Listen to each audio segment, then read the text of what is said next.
Donc vous savez sans aucun doute que la division des divas est en pleine révolution entre guillemets avec l'arrivée des Women's de la NXT.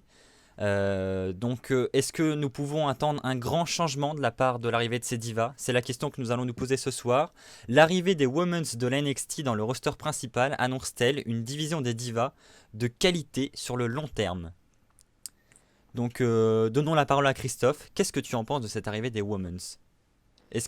Premièrement, est-ce que tu es d'accord sur le fait que la division des divas de ces derniers mois, de ces dernières années, était en réelle difficulté? Oui et non. Je suis toujours, j'ai jamais d'avis tranché. Je suis de ce genre de personne qui est, quand quelqu'un dit un truc, j'aime bien me faire l'avocat du diable et quand c'est même moi, j'aime bien me débattre tout seul. Donc, j'ai toujours des arguments pour les deux, tu vois. Comme je suis quelqu'un de très solitaire. Donc, oui, bien sûr que on peut dire ça des divas, qu'il y a peut-être que le niveau n'était pas assez suffisant. Cela dit, encore une fois, pour être là depuis très très longtemps. Quand, dans les années 80, c'était le catch féminin à l'ancienne, il n'y avait pas de niveau. Un jour, on a vu débarquer quelques japonaises pour un Survivor Series, c'était exceptionnel. Et c'était les Jumping Bomb Angels, je crois, qui avaient donné. Je crois qu'elles ont eu un match en 88 au Royal Rumble aussi. Un duo de japonaises exceptionnel qui affrontent des vieilles américaines et qui leur montrent ce que c'est le vrai catch moderne. Ensuite, on n'a plus rien eu. Il y a eu Alundra Blaze. Là, ça redevenait un peu intéressant. Et puis ensuite, il y a eu un grand trou. Et là, ces dernières années, on a eu quand même pas mal de divas de toutes sortes qui sont passées. Certaines très très bonnes comme Beth Phoenix ou AJ ou je sais Lita. pas encore. Lita, évidemment, Trish Stratus, bien sûr. Mais je trouve que ces derniers temps, moi, Nikki, j'ai l'impression que depuis qu'elle est avec John Cena, elle a fait énormément de progrès. Alors, pour Thibaut, ça va paraître paradoxal, mais pour le coup, Il j'ai est au l'impression courant. que Nikki et Brie ont vraiment se sont beaucoup améliorées depuis qu'elles semblent être en couple avec des catcheurs et depuis qu'elles sont revenues. Je trouvais que le niveau était pas si horrible que ça. C'est vrai qu'il y a un problème de profondeur. C'est comme dans les clubs de foot. Parfois, comme le Paris Saint-Germain pour la Champions League, ils n'ont pas assez de mecs pour doubler les postes. Les Divas semble être un peu ça. Il n'y avait pas assez pour doubler au niveau qualitatif. On peut mettre Paige. Moi, j'aime beaucoup Naomi. Après, c'est vrai qu'elle est encore très jeune dans le catch, mais moi, je l'aime bien. Nikki, Brie, Natalia, Alicia Fox. Après, derrière, c'était de qualité un peu moindre ou ça n'avait pas encore trop trouvé sa place comme Emma, tout ça. Donc, je pense que le niveau n'était pas si horrible que ça. C'est juste que c'est aussi un problème de ce que l'on donne à faire ou pas. Le seul moment où il y a une rivalité vraiment poussée au bout avec Stephanie McMahon et les Bella, c'était excellent à suivre. Et c'était, à part le segment de Jerry Springer, il y a eu quand même des bons segments à suivre. Donc je pense qu'il y a la qualité possible déjà avant les meufs de la NXT. Maintenant que les jeunes femmes de la NXT sont arrivées aussi, il y a encore plus de qualité. Maintenant, il faut juste leur donner des bonnes histoires, des vrais combats. Là, j'ai vu qu'à Raw, elles ont quand même eu un peu plus de temps déjà, au pay-per-view aussi.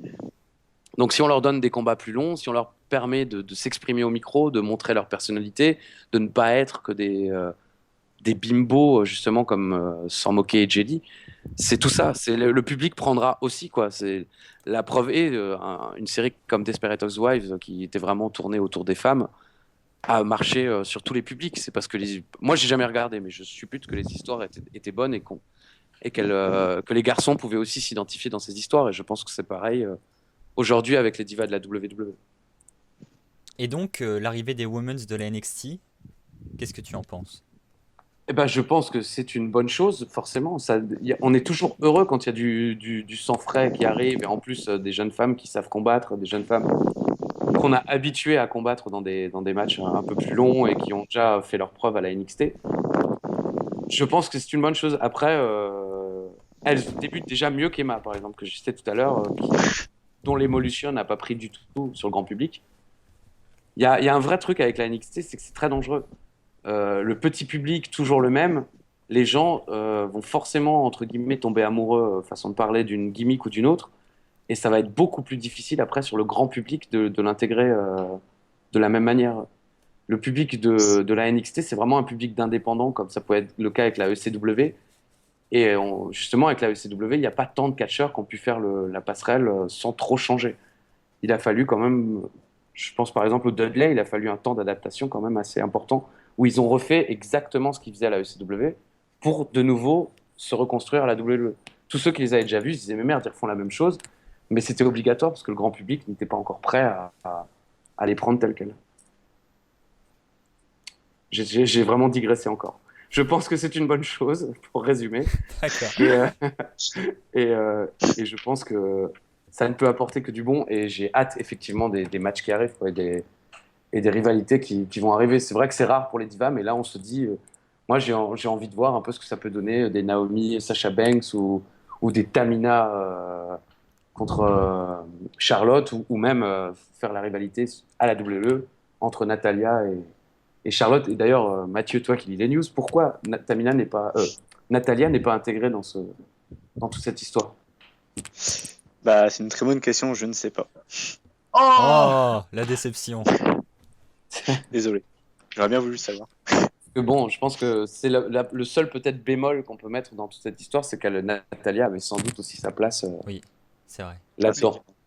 Natalia a toujours été dans l'ombre, malheureusement. Ouais, Et c'est comme ça, hein. c'est dommage. C'est une excellente Moi, catcheuse. c'est un énorme gâchis quand même. Bon, bah Thibaut ou Mathieu, allez-y. Alors, bah moi je veux bien. Moi je pense sincèrement que la division des divas, donc moi je suis quelqu'un avec des avis tranchés, donc je pense que la division des divas était vraiment d'une mauvaise qualité. Je dirais pas horrible parce que le problème ne vient pas des talents. Je pense qu'il y a du talent, il y a véritablement des talents dans la division des divas dans le roster principal. Si on exclut les divas de la NXT. Je pense vraiment que des Alicia Fox, des Naomi, des Natalia, justement, il y a des Paige, il y a quelque chose à faire avec ces filles-là. C'est juste, le booking des divas n'a pas été suffisant, selon moi. En général, elles avaient des matchs de quelques minutes. On pouvait pas vraiment apprécier. Elles avaient vraiment pas le temps de prouver qu'elles avaient du talent. C'est ça le problème. Donc, chaque mois, les matchs de diva ont été inintéressants en pay-per-view, la plupart du Bah, temps. pas ces derniers temps, mine de rien, parce que on était quand même tous comme des fous. Paige et Jelly, c'était il y a un an. Depuis, il y a quand même eu pas mal de Paige Nikki qui n'étaient pas horribles. Comparé à la période Tori Wilson, Kelly, il y avait quand même du mieux. Bah, Bah, si. moi, Non. non, mais, non, mais je je peux comprendre. Après, pour moi, la rivalité Jelly Page a été un peu une déception parce que justement, ils n'ont pas eu le temps qu'elles auraient mérité en pay-per-view, selon moi. Et Nikki Bella, j'ai toujours un problème avec elle. Je suis désolé. Elle a certes fait des progrès, je peux pas renier ça. Je serais vraiment stupide de dire qu'elle n'a pas fait de progrès. Mais pour moi, je pense qu'il y a des divas qui mériteraient plus sa place. Voilà. Après, ce n'est que mon avis. Voilà. Elle a fait des progrès maintenant. Est-ce qu'elle est digne d'une championne? Je ne crois pas. Est-ce qu'elle est digne de battre le record de AJ Lee? Je ne crois pas non plus. Maintenant, pour ce qui est de l'arrivée des Women's de la NXT, je trouve que c'est une très bonne chose. J'ai vraiment apprécié la place des divas récemment, tout récemment, hein. Que ce soit à Battleground, que ce soit lors du dernier Raw, il y a eu vraiment des très bons matchs de divas. Et en plus, c'est surtout le temps. C'est ça le gros changement et qui a toujours été un problème avec moi. Elles ont vraiment eu 10 minutes, hein. Vraiment 10 minutes. Et dans le dernier Raw, il y a eu 2 matchs de divas qui ont duré 10 Oui. minutes. Effectivement, c'est ça m'a incroyable. surpris aussi. Ça, effectivement, j'ai pas lu le truc Rollins Sina, mais j'ai remarqué qu'il y avait 2 matchs de diva. Ça, c'est quand même incroyable.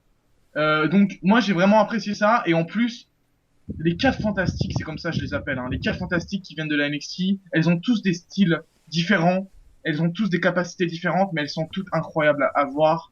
C'est vraiment 4 talents que la WWE ne peut pas gâcher. Il y a eu Emma, par exemple, un bon exemple qui a été gâché l'année dernière, mais là, elles ne peuvent pas gâcher ces 4 talents-là. C'est vraiment 4 talents qui sont très précieux, et j'espère qu'elles vont être bien utilisées. Maintenant, est-ce que ça va être bon sur le long terme? Je l'espère, franchement. Il y a de quoi faire, il y a vraiment de quoi faire. Et j'ai pas envie que ce soit juste un moment précis dans l'histoire où les divas sont importantes. Je veux que ça reste sur le long terme, que ce soit vraiment régulier. Donc, à juger dans 5-6 mois pour voir s'il y a vraiment autant de bonnes choses dans la division des divas, mais vraiment, ça commence très bien. L'arrivée, de toute façon, l'arrivée des catcheuses de la NXT, on l'attendait depuis très longtemps pour apporter un nouveau souffle, justement, parce que ça s'essoufflait un peu. Et moi, j'ai vraiment hâte de voir ça. Et surtout, je pense que j'ai un petit faible pour Sasha Banks. Personnellement, Sasha Banks, elle me fait penser un peu à une Lita. Sasha Banks, elle me donne quelque chose. Franchement, j'apprécie énormément Sasha Banks. Et même une Charlotte championne de... Franchement, Charlotte championne des divas, ça me dérangerait pas du tout. Hein. J'aimerais vraiment voir Charlotte championne des Ah divas, par bah exemple. ça, je pense que ça, ça va forcément arriver, hein. Il n'y Ah a bah oui, aucune chance que Charlotte quitte le monde du catch sans être championne au moins une fois, quoi. C'est j'aimerais sûr. bien, j'aimerais bien qu'elle batte Nikki Bella, personnellement. Voilà. J'aimerais bien que ce Moi soit aussi. celle qui mette fin au règne de Nikki Bella. Voilà. Bah, écoute, ton message est entendu, en tout cas. Nous transmettons à Monsieur McMahon. Merci. Mathieu. Moi, finalement, ouais, pour parler des divas, personnellement, moi, le segment où elles sont arrivées une par une, c'est la première fois depuis, bah, ça doit bien être la première fois depuis que je regarde du catch, donc depuis 2007, où j'ai eu la chair de poule en voyant des divas, quoi. C'est juste impressionnant, l'ambiance qu'il y avait, même le public était à 100%, enfin, c'était juste impressionnant. On a eu un chant This is awesome pour un match féminin en 2015. Ça me paraît juste incroyable. C'était juste énorme. J'ai adoré ce segment. Maintenant, pour revenir sur les divas qui sont arrivées, c'était juste énorme. Franchement, Becky Lynch, Charlotte et Sasha Banks sont pétris de talent et de toute façon, le futur de comment dire, le futur est vraiment brillant avec ces trois-là. En rajoutant Paige dans le lot. Enfin voilà, de toute façon, le futur s'annonce vraiment brillant. Il y a également Bailey qui est très très bonne dans la division de NXT. Il y a également Alexia Bliss. Donc voilà, le futur est déjà entre de bonnes mains et le présent également. Donc j'ai hâte de voir ce que ça va donner. Et pour revenir sur Emma, oui, c'est vrai que c'est un talent qui a vraiment été gâché. Notamment, je me rappelle de son match contre Paige lors du premier NXT Takeover, je sais plus si c'était vraiment Takeover. Le premier NXT, je crois que c'était Rival. Leur match est juste très très bon, quoi. Donc c'est vrai qu'il y a vraiment du talent et j'espère qu'ils sauront en profiter. Bon, on est à peu près tous d'accord sur ce sujet. Est-ce que Christophe a quelque chose à ajouter?